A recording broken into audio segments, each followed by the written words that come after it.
Bonjour à toutes, bonjour à tous. Je suis très heureux de vous retrouver ce matin pour une émission que nous allons consacrer aux chrétiens du Liban, une nouvelle fois dans la tourmente de la guerre. À 11 heures, nous célébrerons la messe dans le Val d'Oise, à Deuil-la-Barre. Nous prierons bien sûr pour le Moyen-Orient, avec dans l'Assemblée des catholiques d'origine libanaise, souvent maronites. Et puis à 11h55, nous conclurons l'émission avec la parole inattendue de Richard Duvauchel, conservateur du musée consacré au maître de la gastronomie moderne, Auguste Escoffier.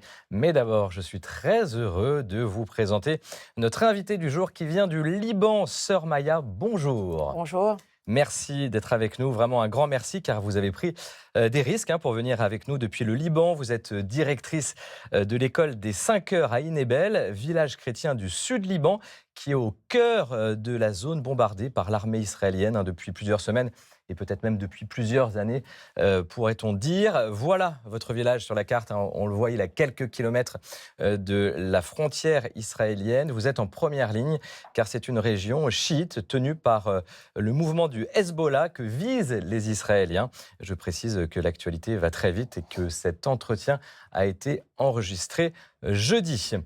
Une photo peut-être aussi maintenant, ma sœur. Photo du jour de Pâques, de la messe de Pâques dans votre village. Très frappant, on le voit, les habitants, les paroissiennes, les paroissiens sont en noir le jour de la résurrection. C'est frappant. Pourquoi ? Euh, On a l'impression qu'ils sont en deuil. Ils sont en deuil et on a l'habitude à Inebel que le jour de Pâques, on invite tous ceux et celles qui ont vécu le deuil durant toute l'année. Et malheureusement, nous avons perdu 3 jeunes hommes au début de la guerre qui étaient au service de la communauté pour garder la Inebel connectée au monde entier. Donc, ils faisaient l'entretien de l'antenne de l'Internet. Comme d'habitude, ils sont toujours au service de cette communauté, de l'école, et qui ont été tués, malheureusement, les 3 ensemble.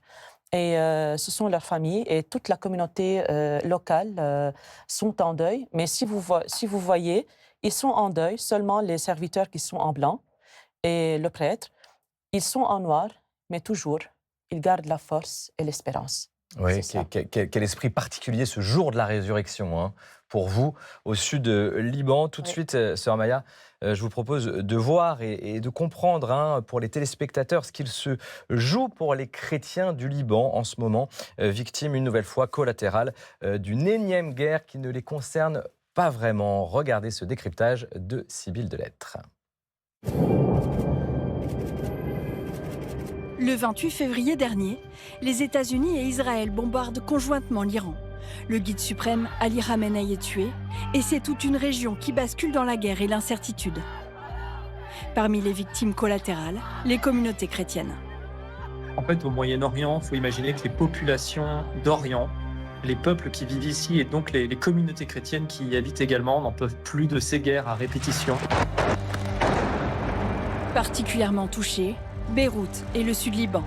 Dans cette zone à majorité chiite, se trouvent quelques villages chrétiens pris en tenaille dans la guerre qui oppose Israël au Hezbollah.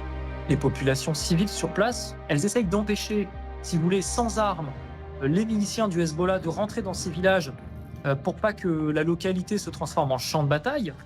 Mais de l'autre, il y a aussi une pression qui est mise par l'armée israélienne parce que ces localités où les populations restent sont une difficulté supplémentaire pour eux pour mener leurs opérations. Dans ces villages chrétiens, pourtant, les habitants continuent de vivre comme ils le peuvent. Je suis à la classe de terminale. Cette année devait être pleine de mémoires avec mes amis, pleine d'études pour passer les examens officiels, mais la guerre a tout bouleversé.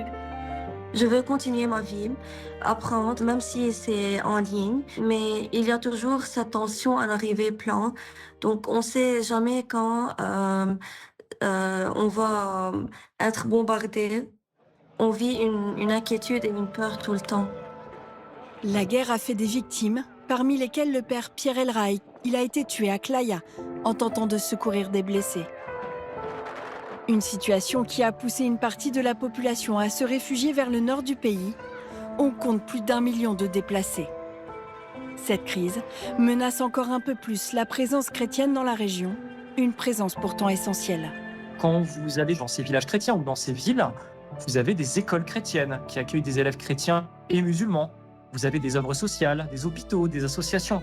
Et donc, elles jouent un rôle important dans ces pays-là.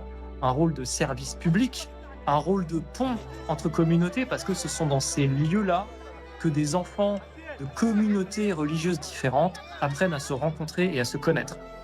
Ces populations chrétiennes se sentent de plus en plus seules et abandonnées. Leur présence même sur ces terres foulées par le Christ est chaque jour un peu plus menacée. Et nous prierons pour vous, bien sûr, Sœur Maya, et évidemment tous les chrétiens et tous les Libanais qui vivent des heures difficiles en ce moment pendant la messe tout à l'heure. On a vu d'ailleurs dans le reportage 2 de vos lycéennes, hein, de votre école, chez vous, dans votre village, Oui, Rebecca et Laetitia. et qui, elles, militent pour l'amitié, hein, entre les chrétiens et les musulmans. Oui, bien sûr. À l'école, nous avons fondé des groupes de jeunes, dont un qui s'appelle Fratelli Tutti, inspiré de l'encyclique du pape François. Fratelli Tutti, Tous c'est-à-dire frères. tous des frères. Donc chrétiens et musulmans, parce que nos élèves sont 50% chiites, 50% chrétiens, et on ne distingue pas, on ne différencie pas. Ils vivent ensemble. Et on a eu cette idée depuis 4 ans de fonder ce groupe pour parler des actualités, pour créer des espaces pour les jeunes, de vivre ensemble et de dialoguer. C'est une réalité au Oui. Liban, malgré la guerre. Quel est votre quotidien depuis plusieurs semaines, depuis ces bombardements incessants de l'armée israélienne sur cette zone, hein, ce sud-Liban? Où est votre village et où sont plusieurs villages chrétiens, hein? Vous avez dit que Ainebel, peut-être, elle vit depuis plus de 3 semaines. Moi, je peux dire qu'elle vit depuis 1920, cette guerre, et elle n'a jamais cessé de porter cette croix. Et on sait très bien la croix qui est un symbole pour plusieurs personnes, un symbole de croix, la folie. Mais pour nous, c'est la sagesse de Dieu. C'est le symbole de l'amour. C'est l'amour en tant que tel. Donc, Ainebel, Debel, Hermèche, nous vivons. Il n'y a pas de jour ni de nuit. Les jours sont comme les nuits. Les élèves, les enfants, les familles, les personnes âgées, les femmes restent. Ils ne veulent pas quitter le Malgré village. les bombardements Malgré les bombardements. permanents. Et je veux mentionner un peu le fait de rester dans les villages, c'est une résilience. Comme quand nous quittons le village malgré nous, comme les chiites, c'est aussi une résilience parce qu'ils vivent un exil. Et ce n'est pas évident d'être chassés de leur maison, de leur terrain et de voir leur maison détruite. Donc ce que nous vivons, c'est ça. Regardez une photo, justement. Une photo de votre village. Ça, c'est la maison de votre assistant à l'école qui a été détruite. Monsieur C'est Georges Hermèche. c'est ça, hein, le quotidien chez vous. Du jour au lendemain, c'est le travail de 40 ans de travail à l'école et ailleurs. C'est détruit en un instant. Donc, il a tout perdu, ses voitures, sa maison, mais au moins, il a gardé sa vie et la force et la flamme à l'intérieur. Et maintenant, il reste à Ainebel pour servir la communauté. Il Voilà. refuse de quitter. Même, il a perdu, il a tout perdu. Mais Vous on est n'êtes pas- là. Vous n'êtes pas. Il y a des morts aussi, on l'a dit Oui. en début d'émission. Parfois, vous vous dites pas, ça serait mieux de partir. Regarde, la maison, pour nous, ce n'est pas un mur. C'est tout un patrimoine. Chez nous, au Liban, la première question qu'on se pose, d'où tu es, de quel village, parce que ça marque pour nous.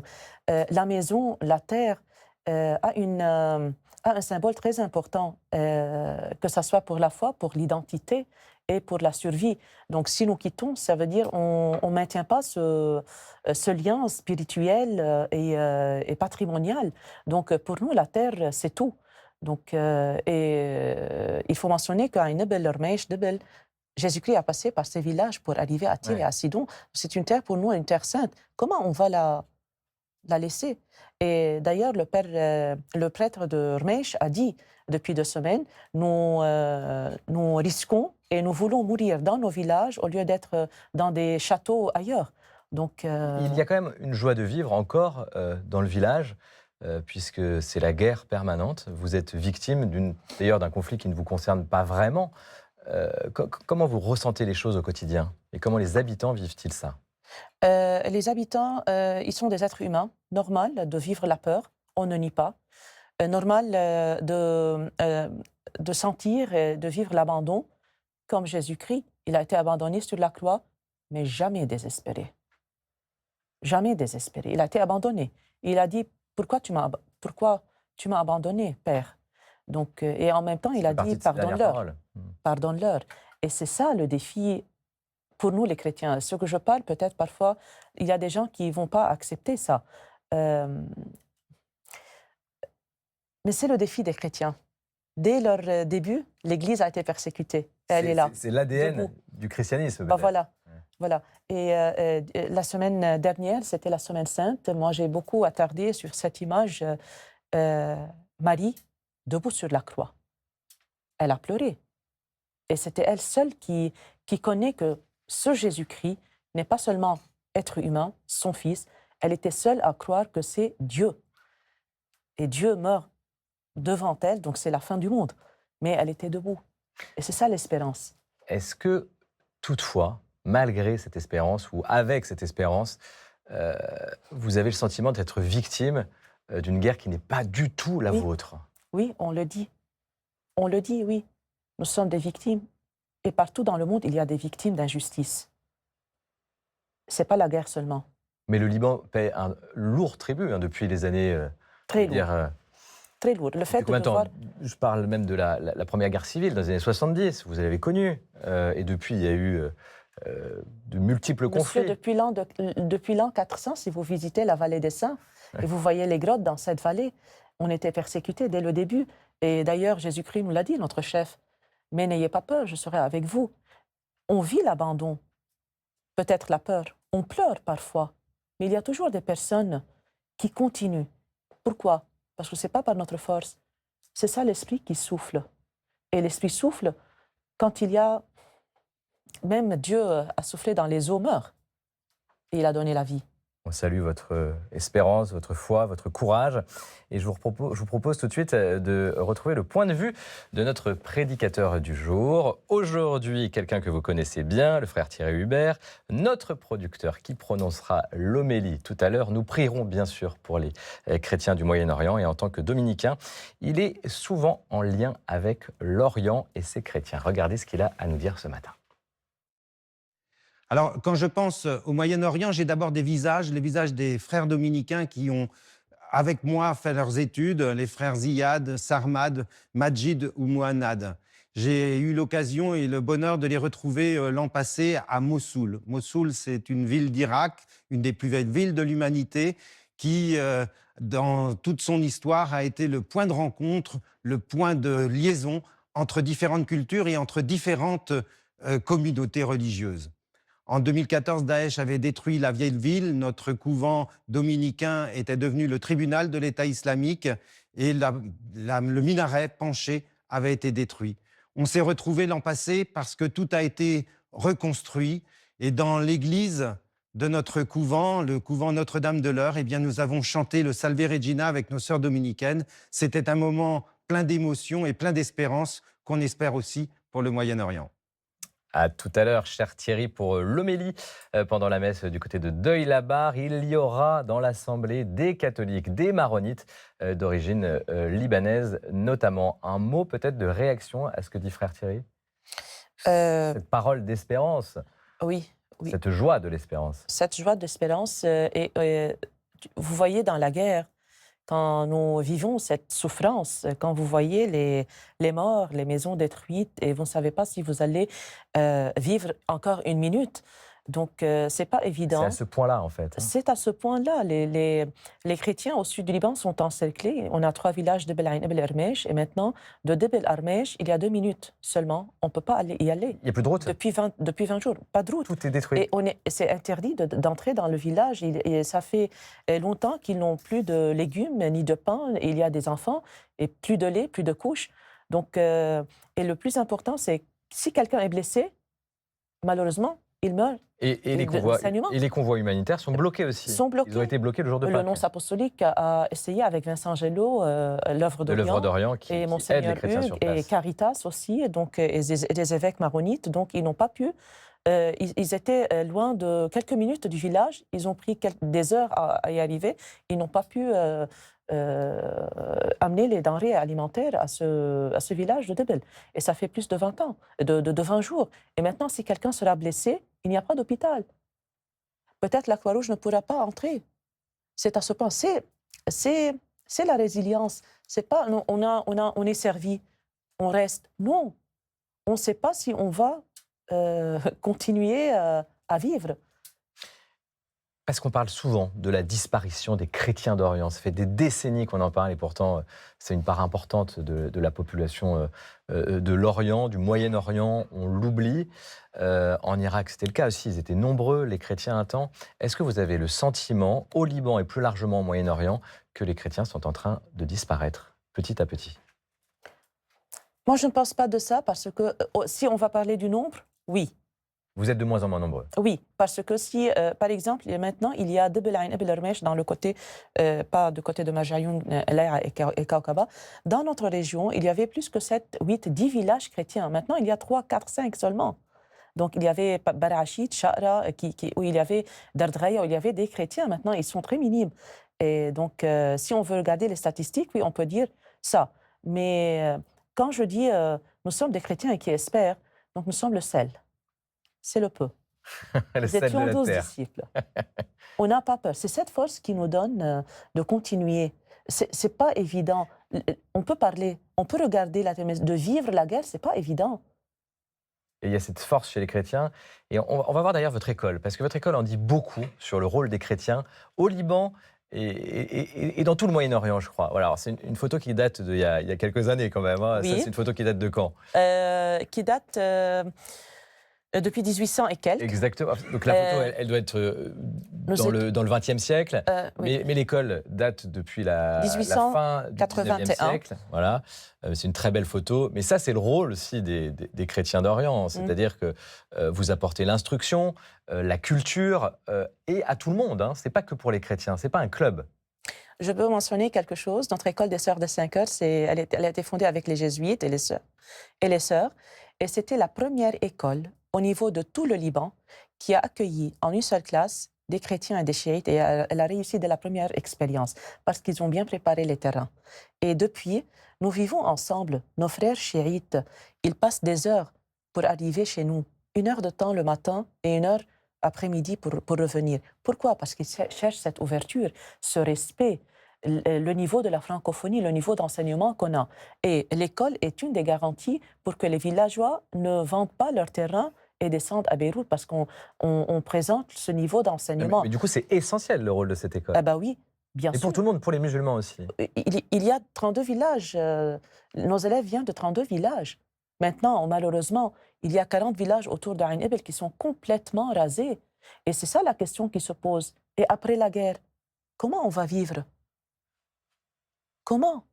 Donc l'école est un laboratoire, est un champ pour toujours garder cette espérance, la résilience de cette ouverture. Et ce lien entre chrétiens, entre musulmans, entre communautés, entre religions, est-ce que vous avez peur que la guerre fracture ce lien-là, cette proximité que vous avez avec vos frères, vos amis musulmans? Je ne pense pas trop. Il y aura, bien sûr, on ne peut pas nier, mais je peux dire que parmi nos familles, on dit nos familles chiites, parce qu'il y a des anciens depuis des années et des années qui partagent les mêmes valeurs avec nous. Donc, comme nous aspirons la paix toujours et non pas cette déchirure, nous combattons pour la paix, eux aussi, ils combattent pour la paix. Et nous gardons les mêmes contacts. Il y a des élèves chrétiens et chiites qui se parlent et qui demandent de leurs nouvelles chaque jour.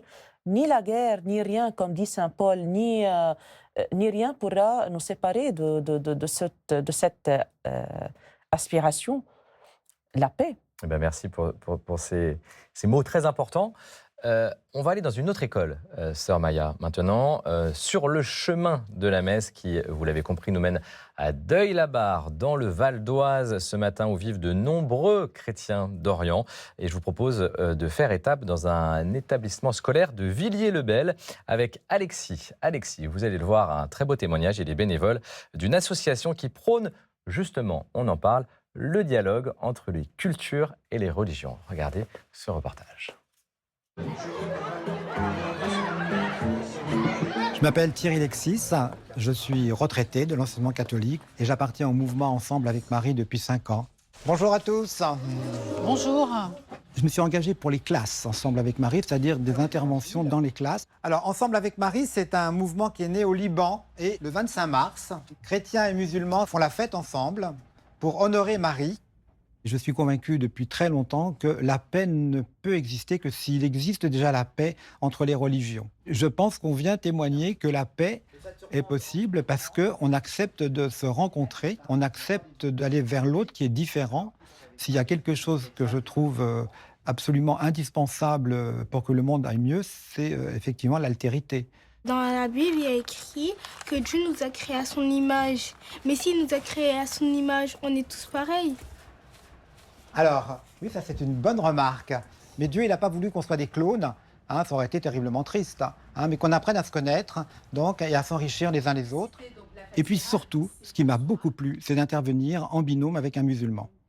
Alors c'est important parce que le musulman a la légitimité de sa religion pour répondre donc à un enfant qui aura moins tendance à croire un chrétien qui n'a pas la légitimité des textes. Est-ce qu'on a le même Dieu? Peut-être qu'on a le même Dieu, mais qu'on ne le voit pas de la même manière. Ah, on a le même Dieu, mais on ne le voit pas de la même manière. La difficulté pour nous, c'est effectivement la loyauté qu'un enfant a vis-à-vis de ses parents. Un exemple assez classique, lorsque on montre la diapo où on voit donc des musulmans qui sont rentrés donc dans une église, des élèves disent mais on n'a pas le droit. Et on sent bien que dans on n'a pas le droit, c'est mes parents me l'interdisent. Donc là, il faut être assez habile donc, pour bien dire que dans la tradition de sa famille, oui, on ne le fait pas. Mais contrairement à ce que l'enfant pense parfois, ce n'est pas inscrit dans le Coran. Et on espère que les élèves, ça ne va pas rester dans un petit coin, mais que ça va fructifier. Voilà pour ce beau témoignage de Thierry. Vous connaissiez cette association qui œuvre dans nos écoles ici en France? Non, non. Par quoi passe la paix pour vous? C'est la connaissance de l'autre, comme on l'a vu dans le reportage? La paix, pour moi, ce n'est pas l'absence de la guerre. La paix, pour moi, c'est cette flamme qui refuse d'être éteinte. Et il y a tout un cheminement pour la paix. C'est le fait d'accepter l'autre, de l'écouter, de laisser les stéréotypes ailleurs et d'entrer en dialogue et de vivre ensemble. Et ça va prendre du temps. Il ne faut pas tout de suite avoir la paix. Il ne faut pas être pressé. Il ne faut pas être pressé, mais il faut avoir cette approche et cette disponibilité, cette ouverture dès le début. Donc, c'est pourquoi nous, à l'école, nous avons créé aussi un mouvement depuis 3 ans et demi. Living Peace, c'est un mouvement de Focolari qui se trouve dans 132 pays. Donc, on arrête tout à l'école, administratif, religieuse, parents, profs, élèves, à midi pour prier pour la paix. Et on lance chaque matin un dé. Il y aura une action, donc toute la classe, on le vit, on essaie de le vivre ensemble. Donc, regarde, c'est une démarche, c'est une disposition de cœur. Et ça, qu'on soit au Liban ou en France ou dans le Val d'Oise ou à Deuil-la-Barre, où on sera tout à l'heure pendant la messe, c'est pareil. Oui, c'est une chaîne. C'est pareil. Et ça, quand on ouvre son cœur à l'autre, qui est différent, lui aussi ouvre son cœur, c'est mécanique. Oui, et je pense que la paix... Quand Jésus nous a dit dans l'évangile de Saint Jean, « La paix soit avec vous », mais les disciples, ils vivaient quoi? Ils vivaient la peur, la persécution. Il nous dit « La paix soit avec vous ». Il suffit ce mot pour apaiser et pour nous prendre conscience, nous faire prendre conscience qu'on a un rôle à faire. On ne reçoit pas tout le temps. On a quelque chose à faire. Tout à l'heure, nous serons à Deuil-la-Barre pour la célébration, pour la messe dans l'Assemblée. On l'a déjà dit, il y aura des catholiques maronites d'origine libanaise. Il y aura aussi évidemment des paroissiens et paroissiennes catholiques qui ne sont pas d'origine orientale. Qu'est-ce que vous avez envie de dire aux catholiques de France ce matin, sœur Maya? Premièrement, je veux leur dire qu'il faut rendre grâce au Seigneur pour tout temps, pour chaque chose que vous vivez. Et pensez aux chrétiens comme vous le faites d'ailleurs depuis des années et des années. Et Vraiment, il faut suivre ce que le Liban vit, les chrétiens. Et si vous voulez aider, c'est à travers le Fonds des écoles chrétiens d'Orient qu'on remercie avec l'Œuvre d'Orient et d'autres associations ecclésiales. Et le message est Oui. lancé. Merci Sœur Maya, nous allons prier évidemment pour vous tout à l'heure pendant la messe. En attendant, nous sommes toujours sur le chemin de la messe et on va faire un petit tour dans le Val d'Oise autour de Deuil-la-Barre avec bien sûr Constance de Bonaventure. Bonjour, chère David. Constance. Bonjour ma sœur. Bonjour. Vous avez vadrouillé dans le Val d'Oise autour de Deuil-la-Barre. Qu'est-ce que ça donne finalement ce voyage? Alors vous allez voir, le Val d'Oise, je trouve que c'est un département assez étonnant parce qu'on passe de zones très urbanisées à des petites bulles de campagne, le tout en étant à quelques encablures du périphérique. Alors on va commencer cette balade par le château d'Écouen. Waouh, Voilà, impressionnant. vous voyez, il est magnifique.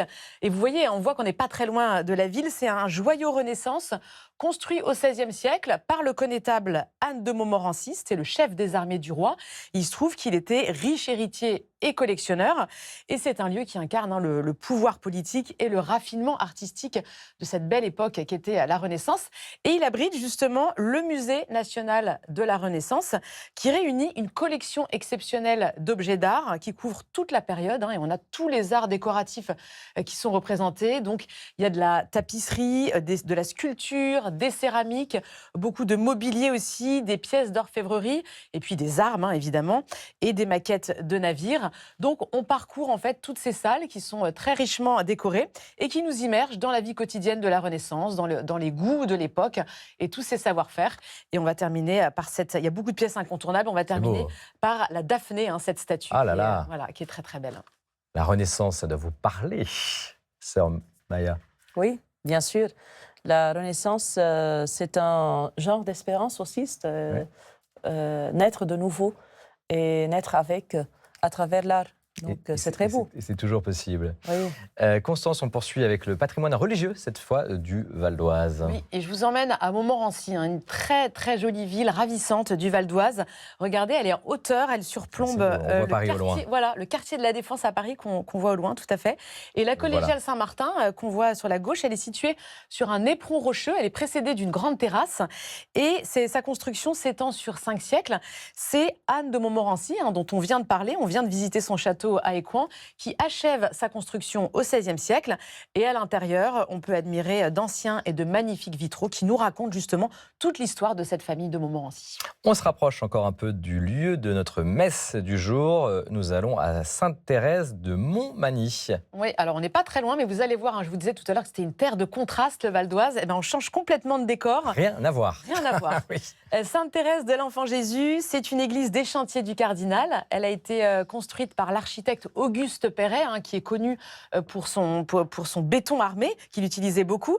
Et regardez à l'intérieur ce que ça donne. Ces vitraux, ces carreaux de couleurs vives, on dirait de la dentelle. C'est vraiment très très beau. Ça ressemble à une espèce de cage vitrée. Et sachez que cette Sainte-Thérèse de Montmagny va bientôt fêter ses 100 ans. Vous aimez ces églises en béton, ma sœur? Je préfère les petites églises casual, beaucoup plus. Là où on va aller tout à l'heure pour célébrer la messe, vous avez pu faire un tour ça va vous plaire un peu plus. à l'église Notre-Dame et Sainte-Eugène, où on va retrouver la messe d'ici quelques minutes. Oui, encore un style complètement différent. L'église a été édifiée au XIe siècle, puis remaniée à plusieurs reprises. Ça, c'est plus votre genre. Plus, je pense. Ça me parle beaucoup. Elle a été remaniée au fil des siècles, notamment après la Deuxième Guerre mondiale, puisqu'elle a reçu un missile allemand qui l'a touchée. Mais elle garde quand même son aspect d'église romane avec un chœur gothique. Et avant de retrouver les fidèles qui nous attendent dans l'église pour le direct, pour la messe, votre coup de cœur de la semaine. Oui, c'est les ruines et la lumière, ce témoignage très précieux du curé de Gaza, le père Gabriel Romanelli.